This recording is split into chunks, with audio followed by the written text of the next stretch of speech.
वृंदावन की माटी।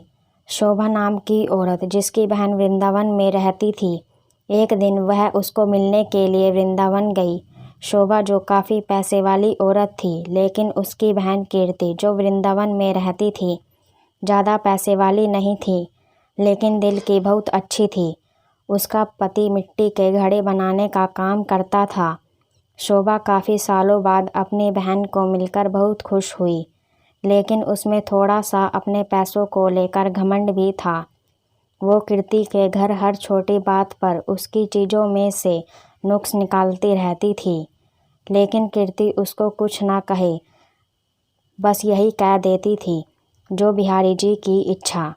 लेकिन शोभा हर बात पर उसको नीचा दिखाने की कोशिश करती। कीर्ति ने अपनी तरफ से अपनी बहन की आवभगत में कोई कमी ना छोड़ी।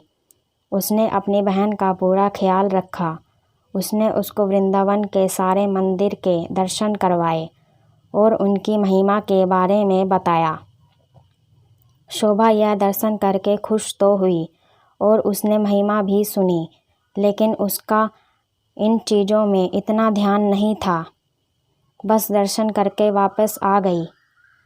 उसको वृंदावन में रहते हुए काफ़ी दिन हो गए।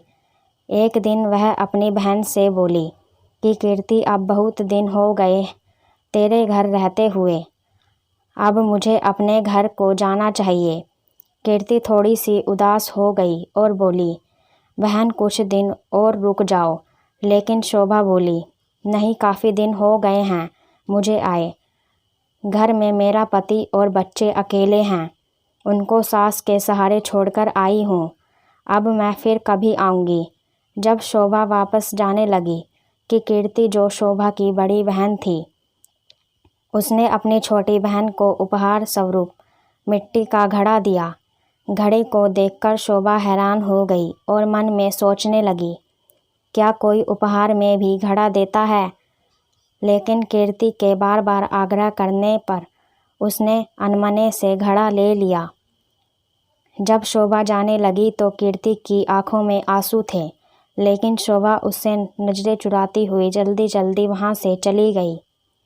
सारे रास्ते शोभा यही सोचती रही कि मैं घर जाकर अपनी सास और पति को क्या बताऊंगी कि मेरी बड़ी बहन ने मुझे घड़ा उपहार के रूप में दिया है। उसको इस बात से बहुत लज्जा आ रही थी।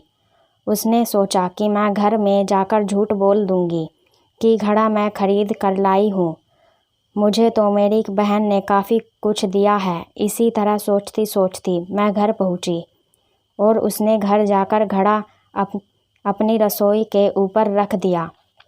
उसके मन में बहुत ही गुस्सा आ रहा था कि मेरी बहन क्या इस लायक भी नहीं थी छोटी बहन को कुछ पैसे उपहार में दे सके।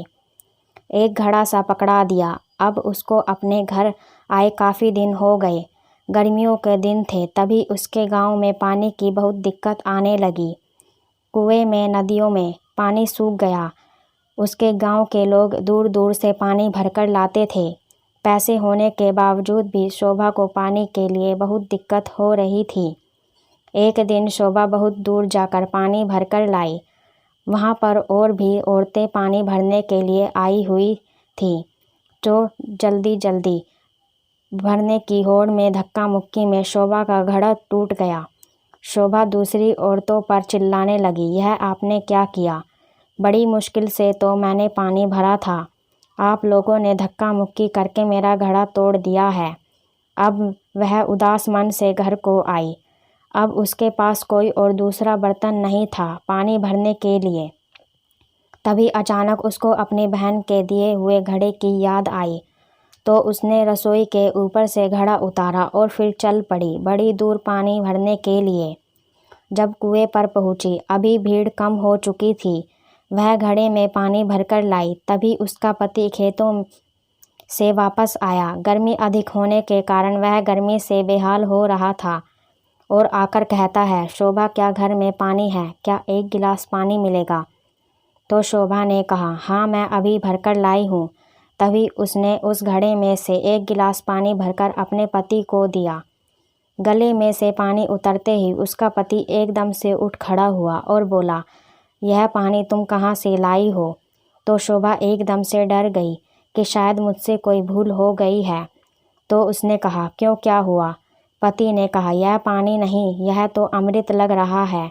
इतना मीठा पानी तो आज तक मैंने नहीं पिया। यह तो कुएं का पानी नहीं लग रहा है, यह किसी मंदिर का अमृत है। शोभा बोली, मैं तो कुएं से भरकर लाई हूँ। यह देखो, घड़ा भरा हुआ है। उसके पति ने कहा, यह घड़ा तुम कहाँ से लाई थी? उसने कहा, जब मैं वृंदावन में वापस आ रही थी तो मेरी बहन ने मुझे दिया था। यह सुनकर उसका पति चुप हो गया। अब शोभा का पति बोला कि मैं थोड़ी देर के लिए बाहर जा रहा हूँ, तब तक तुम भोजन तैयार करो। शोभा ने उसी घड़े के जल से दाल चावल बनाए। घड़े के पानी से दाल चावल बनाने से उसकी खुशबू पूरे गांव में फैल गई। गांव के सब लोग सोचने लगे कि आज गांव में कहाँ उत्सव है, तो इतनी अच्छी खाने की खुशबू आ रही है। सब लोग एक एक करके खुशबू को सूंघते हुए शोभा के घर तक आ पहुँचे। साथ में उसका पति भी था। उसने आकर पूछा कि आज तुमने खाने में क्या बनाया है? उसने कहा, मैंने तो दाल और चावल बनाए हैं। सब लोग हैरान हो गए कि दाल चावल की इतनी अच्छी खुशबू। सब लोग शोभा का मुंह देखने लगे कि आज तो हम भी तेरे घर से दाल चावल खाकर जाएंगे। उसने किसी को मना नहीं किया और थोड़ी थोड़ी दाल चावल सबको दिए। दाल चावल खाकर सब लोग उसको कहने लगे, यह दाल चावल नहीं, ऐसा लग रहा है कि हम लोग अमृत चख रहे हैं। शोभा के पति ने कहा कि तुमने आज दाल चावल कैसे बनाए? उसने कहा कि मैंने तो यह घड़े के जल से ही दाल चावल बनाए हैं। शोभा का पति बोला, तेरी बहन ने तो बहुत अच्छा उपहार दिया है।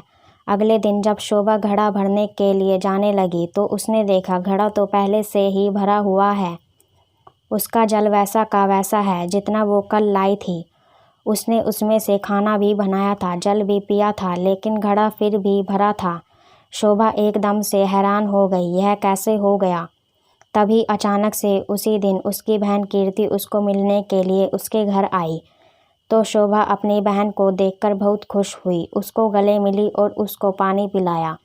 तो उसने अपनी बहन को कहा, दीदी, यह जो तूने मुझे घड़ा दिया, यह तो बहुत चमत्कारी घड़ा है। मैंने तो तुझ समझकर रसोई के ऊपर रख दिया था, लेकिन कल से इसमें जल भरा है, तब से यह जल से भरा हुआ है। इसका जल इतना मीठा है और इसके जल से मैंने दाल और चावल बनाए जो कि अमृत के समान बने थे।